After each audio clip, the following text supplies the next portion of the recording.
Samedi 23 mai, SpaceX a lancé le 12e vol test de sa fusée Starship, mais le premier de la troisième version de ce lanceur hors norme. Certains parlent d'échec, d'autres le citent comme l'un des vols les plus réussis. Je vous donne donc mon point de vue à la fin de ce débriefing, donc restez bien jusqu'à la fin. Sans plus tarder, je vous propose d'attaquer, mais juste avant, jingle.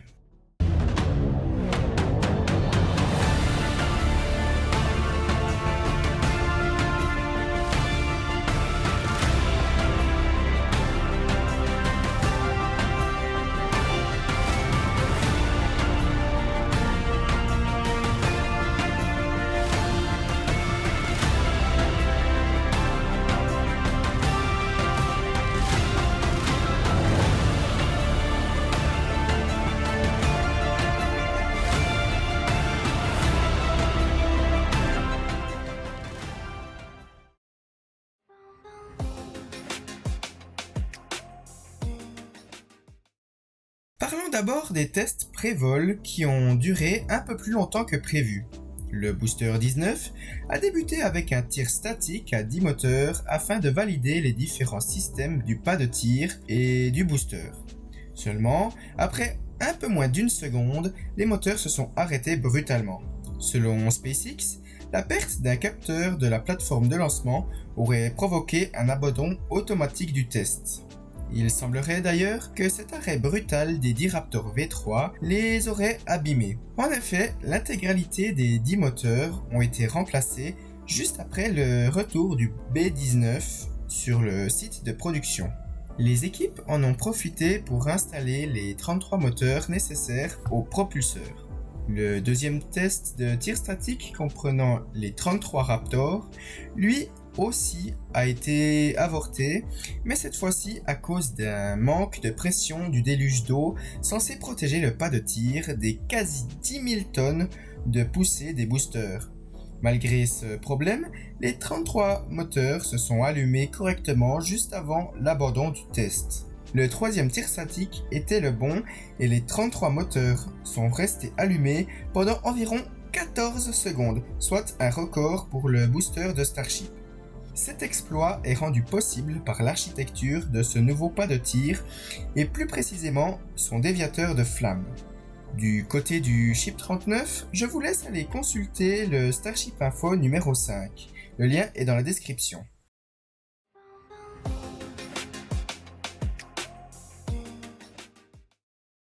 Ce vol n'est pas un simple vol test comme un autre. La V3 de Starship est pratiquement une nouvelle fusée tant les changements sont nombreux. Nouveau moteur, nouveau hot staging ring, nouveau point de capture pour le vaisseau, nouveau grid fins, les prémices d'un système pour le transfert de carburant entre deux vaisseaux et j'en passe. Au final, ce vol 12 est un peu comme un premier vol. On ne savait même pas d'ailleurs s'il allait réussir à décoller sans faire de dégâts. Concernant les objectifs, comme pour le vol précédent, le booster devait propulser le vaisseau jusqu'à la frontière de l'espace. Après la séparation à chaud, il devait exécuter une poussée de retour qui devait le ramener proche de la Starbase, puis atterrir dans le golfe du Mexique. Quant au S-39, celui-ci devait s'insérer sur une trajectoire suborbitale. Ensuite, il devait larguer 20 simulateurs de satellites Starlink et 2 simulateurs modifiés appelés Dodgy Dogs. Ceux-ci avaient pour mission de filmer le bouclier thermique du vaisseau et de tester les communications avec le véritable réseau de satellites Starlink. Juste après, le S-39 devait tester le rallumage d'un moteur dans le vide spatial. Pendant le retour sur Terre, une simulation de manœuvre de retour sur le site de lancement devait avoir lieu en plein milieu de l'océan Indien. On peut constater que les objectifs étaient assez similaires que lors des tests précédents. Similaires certes, mais avec une toute nouvelle fusée. Ça change tout. Bon, en ce moment, vous devez certainement vous demander à quel moment il va enfin nous expliquer le véritable déroulement du vol. Pas de panique, j'y viens tout de suite.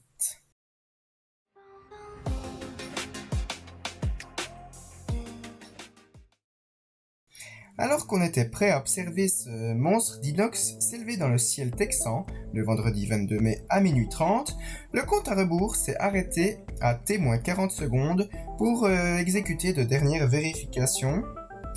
Le décompte a fini par reprendre jusque vers les 28 secondes, pour se remettre à chaque fois quelques minutes plus tard à T-40 secondes. Et ça, ils nous l'ont fait 5 fois d'affilée avant d'annuler la tentative de lancement pour le jour même. Le lendemain, même heure, le Starship est allé jusqu'au bout de son décompte.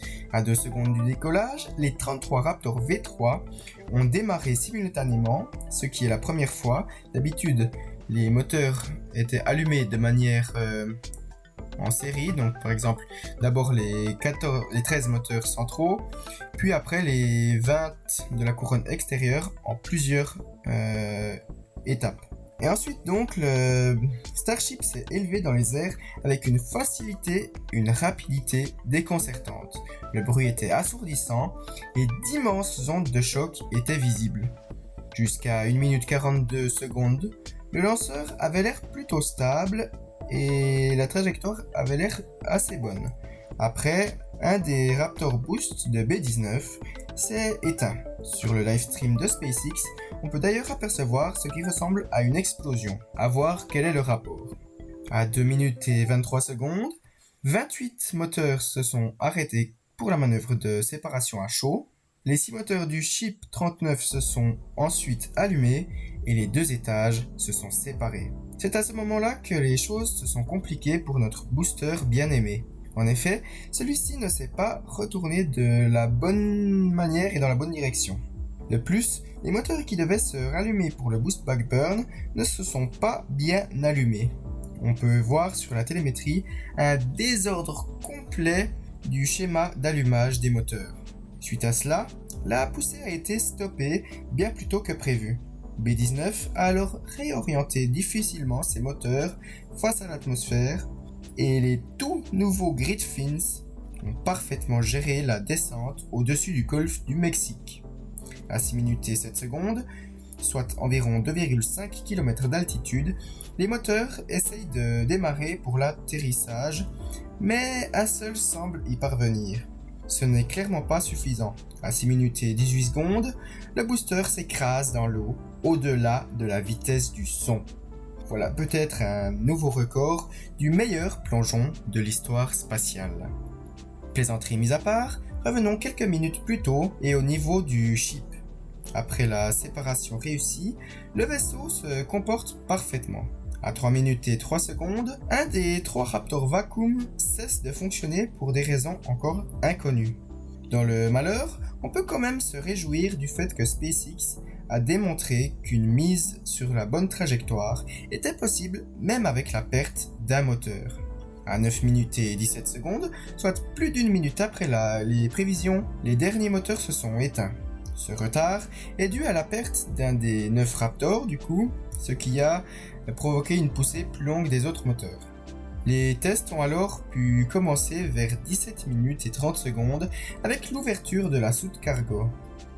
Les 22 simulateurs sont alors sortis, un à un, et à une vitesse largement supérieure au vol précédent. Cette charge utile est d'ailleurs très spéciale car c'est un record de charge utile embarquée lors d'un seul vol, c'est-à-dire 46 tonnes ou 44 tonnes déployées en quasi-orbite. Donc ça c'est un bel exploit. Certainement à cause du retard, SpaceX a décidé de ne pas tester le rallumage d'un moteur dans le vide spatial. Au niveau de la rentrée atmosphérique, il n'y a rien à redire si ce n'est waouh!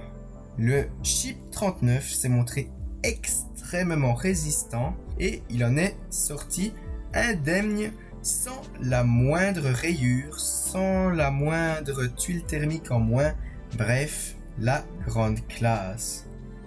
Le vaisseau a ensuite prouvé une fois de plus à quel point il est maniable et manœuvrable. Au final, 2 moteurs se sont rallumés pour exécuter le belly flop de manière chirurgicale. Oui, j'ai bien parlé de 2 moteurs et non pas 3. SpaceX voulait simuler une panne moteur lors de l'atterrissage. Concernant la précision, les équipes de SpaceX n'ont encore dévoilé aucun chiffre. Mais en tout cas, c'était au bon endroit, pas comme le B-19 au passage, qui a fini sa course à peu près 300 km plus loin que l'endroit prévu. On peut aussi parler de cette rotation du ship juste avant de se poser. Était-ce voulu pour scanner le bouclier thermique ou alors était-ce dû à cette manœuvre à seulement 2 moteurs? Je serais intéressé de voir votre avis en commentaire.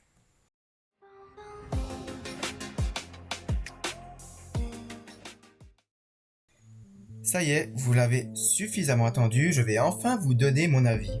Selon moi, les problèmes sur le booster après la séparation sont dus à l'explosion d'un des moteurs pendant l'ascension et qui aurait causé des dommages. L'extinction prématurée d'un des moteurs du ship pourrait très bien être la cause de difficultés à refroidir le moteur. Pour l'instant, bien sûr, on n'en sait encore rien du tout. SpaceX n'a pas encore communiqué là-dessus et je pense ne devrait pas tarder à le faire.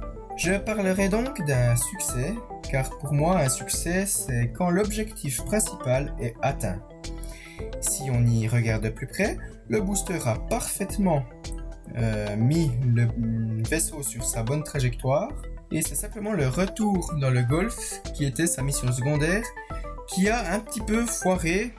On va même me dire qu'il a complètement foiré, mais c'est pas encore trop grave. Et bien sûr, inutile de vous dire que la mission du secondaire du vaisseau a été parfaitement atteinte.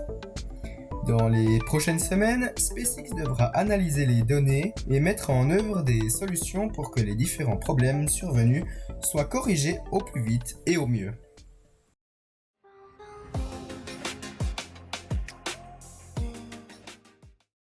Hello once again, Star People, and welcome back to Starbase Texas. It's currently 5:01 p.m. Central Time, and we are just 28 and a half minutes away from the first flight of SpaceX's next generation vehicle, Starship version 3.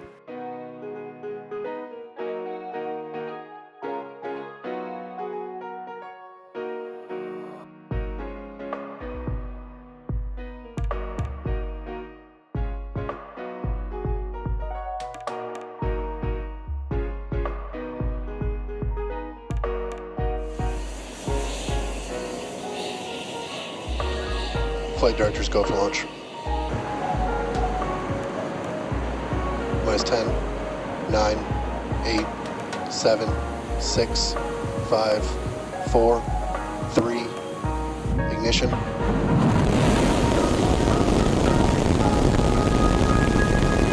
have liftoff.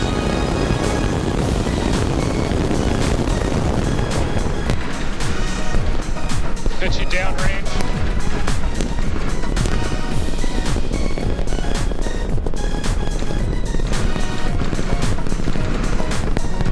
Plus 30 seconds into flight, seeing 33 out of 33 Raptor 3 engines on booster V3. None of the engines go out, still flying on 32 of the Raptor engines, but again,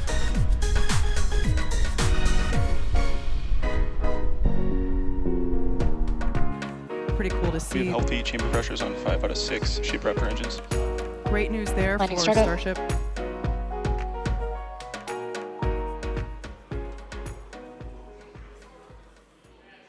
Once again, we were not going to bring the super heavy booster back to the tower. We were planning on having it land in the Gulf. cameras a look inside of the ship skirt. You can see those 3 center engines ignited. The RVAC's continuing to fire as well.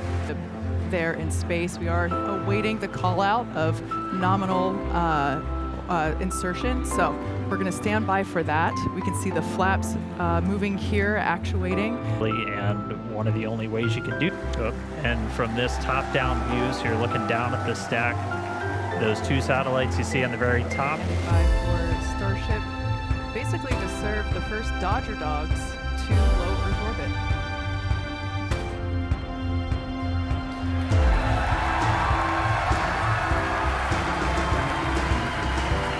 One out the door, flies slowly away from the vehicle. There it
sunrise on the other side of the planet.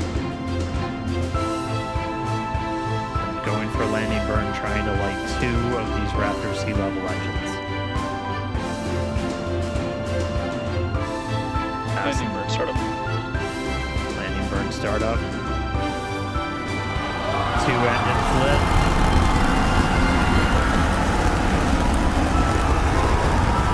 Successful flip.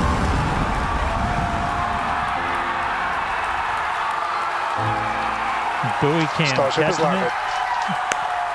Good shutdown.